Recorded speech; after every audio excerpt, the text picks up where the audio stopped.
Lost time on Route 46. It was a quiet stretch of highway, the kind that seemed to stretch endlessly under the moonlight.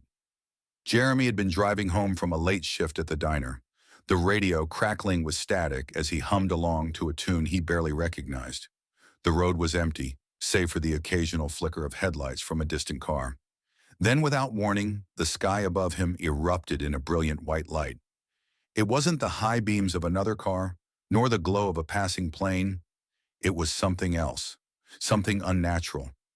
The dashboard lights flickered, and the engine sputtered before dying completely.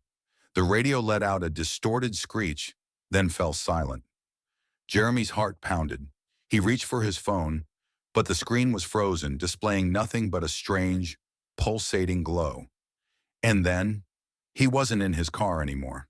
He was standing in a circular room. The walls pulsed like they were alive, shifting with an eerie, fluid motion. The air smelled metallic, sterile. He tried to move, but his body refused to obey. A dull humming filled his ears, growing louder with every passing second. Then they appeared. Tall, slender figures with elongated limbs and eyes far too large for their faces. Their skin was pale, almost translucent, and their movements were unnervingly smooth. One of them tilted its head as if examining him. Jeremy felt a sharp pressure in his head, a silent communication pressing against his thoughts.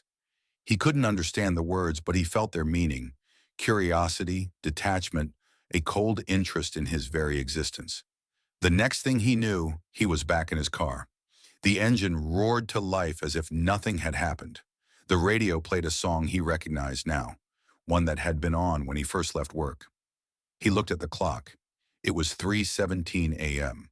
But the last time he had checked, it had been 1:43 a.m. An hour and a half, gone. Jeremy never spoke of that night, but he never took Route 46 home again. And sometimes when he closed his eyes, he swore he could still hear that humming sound, growing louder, closer, like they weren't finished with him yet.